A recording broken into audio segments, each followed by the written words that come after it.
हाँ, नमस्कार साथियों। आज हम बीए सेकंड ईयर के लिए टॉपिक लेकर आए हैं प्रांतीय स्वायत्तता। वो भारत शासन अधिनियम 1935 के संदर्भ में हम बात कर रहे हैं। हमने इससे पहले की वीडियो में भी बताया था और उससे पहले भी ये भारत शासन अधिनियम से जुड़ा तीसरा वीडियो है। तो हमने बताया था कि इस अधिनियम में अखिल भारतीय संघ और प्रांतीय स्वायत्तता ये दो बड़े बड़े प्रावधान थे और इन दोनों पर अलग से भी बड़ा प्रश्न पूछा जा सकता है और पूछा जाता रहा है। इसलिए हमने इसको थोड़े व्यापक परिप्रेक्ष्य में समझने का प्रयास किया है। हम मानते हैं और जो कानून के वेता हैं उन्होंने भी इस बात को स्वीकार किया है कि प्रांतीय स्वायत्तता भारतीय शासन अधिनियम का एक सबसे बड़ा तोहफ़ा था। तोहफ़ा तो अखिल भारतीय संघ भी था, लेकिन उसकी शर्तें कुछ इतनी उलझी हुई थी कि वो ज़मीनी हकीकत में बदल नहीं पाया। लेकिन प्रांतीय स्वायत्तता का जो विचार है वो ज़मीन पर भी उतरा। 1937 में प्रांतों के चुनाव भी हुए उसी अधिनियम के तहत। तो प्रांतीय जो स्वायत्तता की बात है, इसके बारे में एक मोटी चर्चा तो हमने उस समय की थी जब हमने भारत शासन अधिनियम 1935 की विशेषताओं पर बात की थी।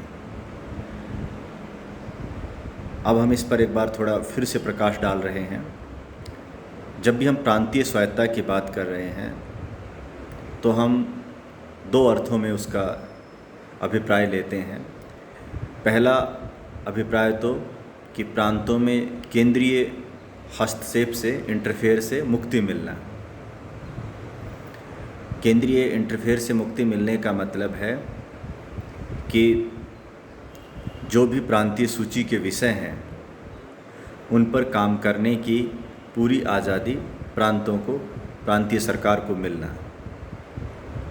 ये प्रांतीय स्वायत्तता का एक अर्थ है। यानी कि जो सेंट्रल इंटरफेयर है, केंद्रीय जो सरकार है, चाहे वो गवर्नर जनरल का ही हो या दूसरे किसी भी तरह का, वो जो प्रतिबंध है या जो इंटरफेयर है उसका अभाव प्रांतीय स्वायत्तता का एक पहलू है, जिसे हम बाह्य जो इंटरफेयर से मुक्ति भी कह देते हैं। दूसरा जो प्रांतीय स्वायत्तता का अर्थ है कि प्रांतों के अंदर जो भी प्रांतीय सूची के विषय दिए गए हैं उनको, उन पर काम करने वाली जो प्रांतीय सरकार है वो मंत्रियों के पास, वो मंत्रियों की बनी हो और उनके पास होने चाहिए। और वो जो मंत्री परिषद है वो व्यवस्थापिका के प्रति उत्तरदायी हो, जो प्रांतीय व्यवस्थापिका है। कहने का अभिप्राय ये है कि प्रांतों में काम करने की शक्ति मंत्री परिषद को होनी चाहिए और वो मंत्री परिषद व्यवस्थापिका के प्रति उत्तरदायी हो। तो ये होगा आंतरिक जो स्वायत्तता कहलाएगी। जो इससे पहले हमने बताया था कि द्वैध शासन में जो काम करने की जो शक्ति थी, प्रांतीय जो शक्तियाँ थी, उनको अलग अलग हिस्सों में बांट दिया गया। हस्तांतरित विषय, आरक्षित विषय, यानी कि उसे आंशिक स्वायत्तता कहा गया। केवल उसी मामलों में प्रांतों में स्वायत्तता थी जो हस्तांतरित विषय थे।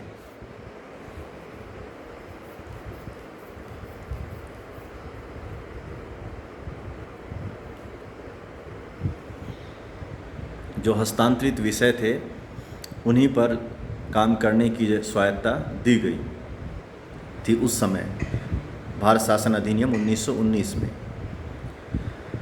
तो अभी हमने जो प्रांतीय स्वायत्तता के दो पहलुओं पर चर्चा की है। ये विचार बहुत खूबसूरत विचार था, बहुत कुछ हद तक लागू भी हुआ, लेकिन जो प्रांतीय स्वायत्तता थी वो आधी अधूरी थी।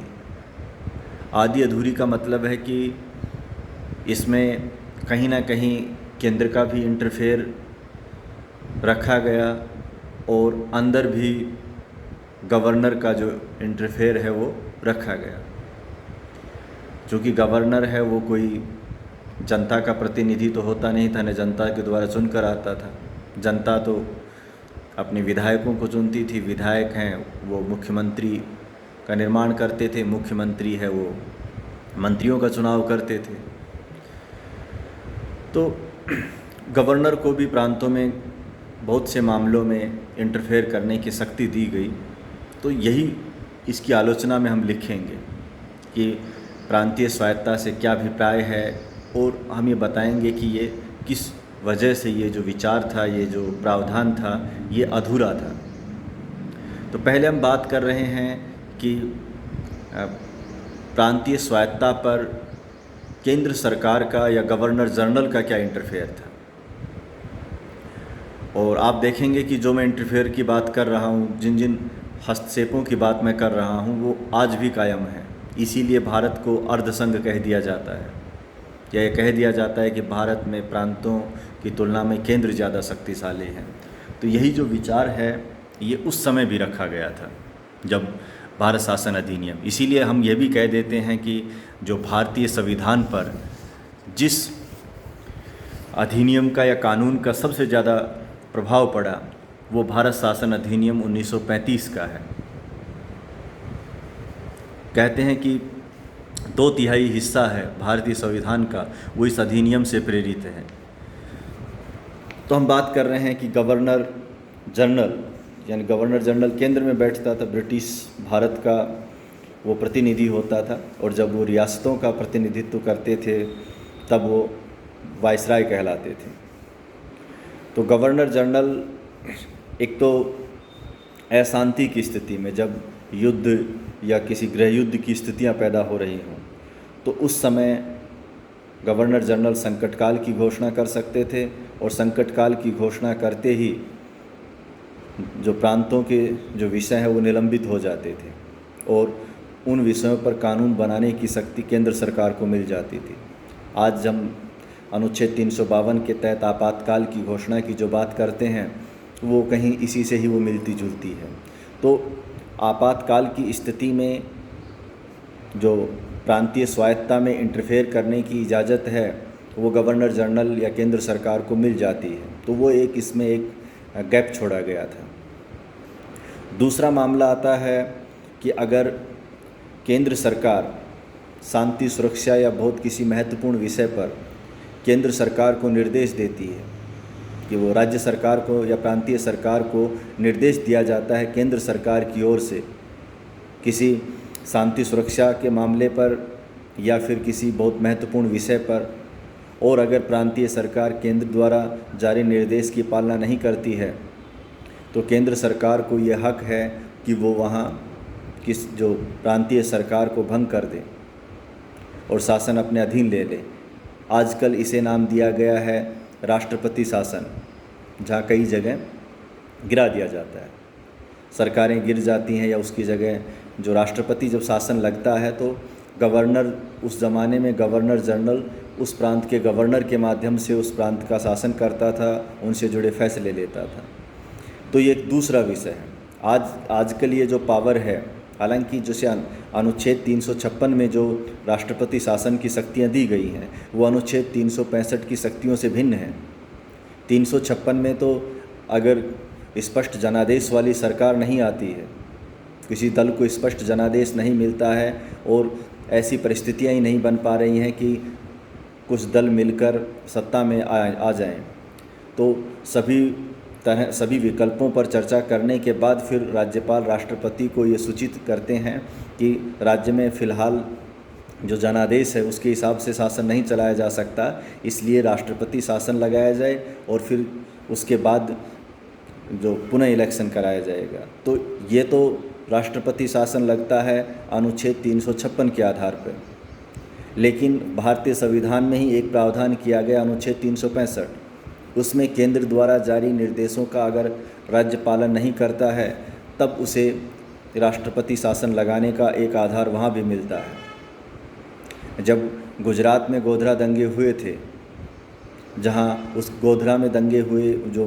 ट्रेन को जलाया गया, उसके बाद कई जगह हिंदू मुस्लिम दंगे हुए, और कई हज़ार लोग हैं वो मारे गए थे, तब राजनीतिक हलकों में ये आवाज़ उठने लगी थी कि वहाँ की जो सरकार है वो कानून व्यवस्था संभालने में सक्षम नहीं है, और जो केंद्र बार बार ने जो निर्देश दे रहा है उसकी वो पालना नहीं कर पा रहे हैं, तो ऐसी सरकार को हटाया जाना चाहिए। ये अलग बात है कि ऐसा हुआ नहीं था।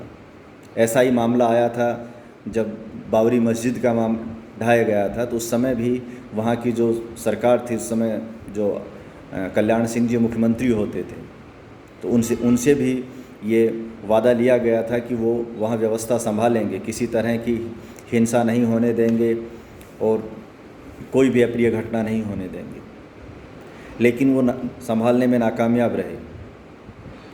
हालांकि केंद्र सरकार उन्हें हटाती उससे पहले उन्होंने खुद इस्तीफा दे दिया। तो ये कुछ ऐसे आधार होते हैं जब लगता है कि राज्य सरकार है वो प्रांतीय जो सुरक्षा और कानून व्यवस्था को अगर वो नहीं निभा पा रही है, तो फिर केंद्र के पास ये अधिकार हो जाता है कि वो उसे बर्खास्त कर दे। तो ये जो प्रावधान हैं वो रहे हैं। इसमें एक और भी गैप छोड़ा गया केंद्रीय हस्तक्षेप का, इंटरफेयर का, वो था कि कुछ खास विषयों पर ये प्रावधान रखा गया कि उनको प्रांतीय व्यवस्थापिका में रखने से पहले गवर्नर जनरल की पूर्व मंजूरी जरूरी है। तो ये माना गया कि जब प्रांतीय सूची के विषयों पर कानून बनाने की पूरी शक्ति प्रांतों के ही पास है, तो फिर गवर्नर जनरल से अनुमति के क्या मायने हैं। फिर कुछ ऐसे भी प्रावधान या विषय रखे गए और एक प्रावधान किया गया कि कुछ खास विषयों के मामले में गवर्नर को ये पावर दी गई कि वो प्रांतीय व्यवस्थापिका द्वारा पारित जो विधेयक हैं उनको गवर्नर जनरल के लिए आरक्षित रख दें। जैसे आजकल राज्यपाल किसी विषय को राष्ट्रपति के लिए आरक्षित रख देते हैं। तो ये जो बातें हैं ये प्रांतीय स्वायत्ता के विरुद्ध हैं। इनमें जो प्रांतों की कार्यशैली है, काम करने की जो शक्तियां हैं, उन पर केंद्र का जो इंटरफेयर है वो रखा गया है। तो संघीय व्यवस्था में यकीन रखने वाले जो लोग हैं उनका ये मानना है कि ये जो प्रांतीय स्वायत्ता का विचार केवल ऊपर से दिख रहा है, आत्मा है वो नहीं है। आत्मा में, या ये कह सकते हैं कि अंदरूनी प्रावधान कुछ ऐसे हैं जो प्रांतीय स्वायत्ता को खींच ले रहे हैं, उसे समाप्त कर दे रहे हैं, उसे हल्का कर दे रहे हैं। तो ये तो हमने बताया था कि प्रांतीय स्वायत्ता के मार्ग में बाहरी जो बाधाएं वो कौन सी थी। बाहरी बाधाओं का मतलब गवर्नर जनरल की जो बाधा थी। अब बात कर रहे हैं कि आंतरिक बाधा, यानी कि गवर्नर की बाधा, राज्यपाल जो आज की परिप्रेक्ष्य में बात करें, वो प्रांतीय स्वायत्ता को किस तरह से कमज़ोर कर रहे थे, उस पर बात कर रहे हैं। जो प्रांतीय स्वायत्ता के मामले में गवर्नर को ये पावर दी गई कि व्यवस्थापिका द्वारा पारित किसी विधेयक को वो अस्वीकृत कर सकता था, पुनर्विचार के लिए लौटा सकता था। अस्वीकृत करने का मतलब है कि वो उसे नकार देता था, उसे फुल वीटो दिया गया था। जबकि आज के मामलों में हालांकि राज्यपाल बहुत से मामलों में संविधान के आगे भी बढ़ जाते हैं, लेकिन फिर भी राज्यपाल को या तो वो राष्ट्रपति के लिए आरक्षित रखेंगे या फिर उस पर सिग्नेचर कर देते हैं। लेकिन उस ज़माने में जो वीटो पावर गवर्नर को देना, वो कहीं ना कहीं जो उत्तरदायी शासन है उसके विचार के विरुद्ध था, क्योंकि मंत्री जनता के नुमाइंदे थे, क्योंकि विधायक के रूप में उन्होंने वहाँ से चुनाव लड़ा है। तो इसलिए उनके कामों को अगर आप नकार रहे हैं तो आप जन आकांक्षाओं के विरुद्ध जा रहे हैं, और अगर वो कुछ गलत करेंगे तो जनता के बीच जाएंगे, जनता उनसे जवाब मांगेगी। राज्यपाल को तो जनता ने चुना नहीं, तो ये एक विरोध रहा है इसका। दूसरा, बजट के मामलों में भी गवर्नर को शक्तियां दी गई। बजट को जैसे प्रांतीय व्यवस्थापिका में अगर प्रांतीय सरकार अपना कोई जो बजट रखती है कि भाई हमें इतना खर्चा चाहिए, और व्यवस्थापिका उस बजट में कटौती कर देती है कि भाई नहीं, इतना रुपए नहीं दिया जाएगा, इससे कम दिया जाएगा, यानी कि किसी ने 2 लाख रुपए मांगे, विभाग ने कहा नहीं 1.5 लाख रुपए ही मिलेंगे, तो इस अधिनियम में गवर्नर को ये पावर दी गई कि वो चाहे तो वो जो कटौती की है बजट में व्यवस्थापिका द्वारा उसको वो रद्द कर सकता है और उसे जो सरकार ने जितने रुपए मांगे हैं उतने दिलवा सकता है। तो ये एक तरह से जो कार्यपालिका पर व्यवस्थापिका का नियंत्रण है, जो संसदीय जो पार्लियामेंट्री डेमोक्रेसी होती है उसका एक अहम लक्षण होता है, तो उसको कमज़ोर करने की कोशिश थी ये।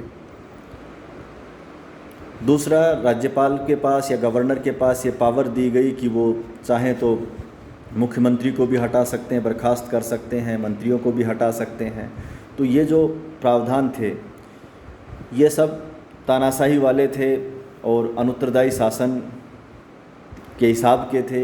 एक जो जिम्मेदार और उत्तरदायी शासन में जो राज्यपाल है उसका स्थिति एक नाममात्र की होनी चाहिए, लेकिन इस अधिनियम में उसे बहुत सी अहम शक्तियां दी गई और इनकी वजह से गतिरोध भी उत्पन्न हुए। जब बाद में 1937 के तहत इलेक्शन हुए और व्यवहार में जब वो चीज़ें लागू हुई, तो ये प्रांतीय स्वायत्ता थी। तो आपसे जब भी प्रांतीय स्वायत्ता से जुड़ा सवाल आएगा तो यही पूछा जाएगा कि प्रांतीय स्वायत्ता से क्या अभिप्राय है और क्या वास्तव में ये प्रांतीय स्वायत्ता दी गई थी या इसका एक आलोचनात्मक परीक्षण कीजिए, ये सब बातें आती हैं।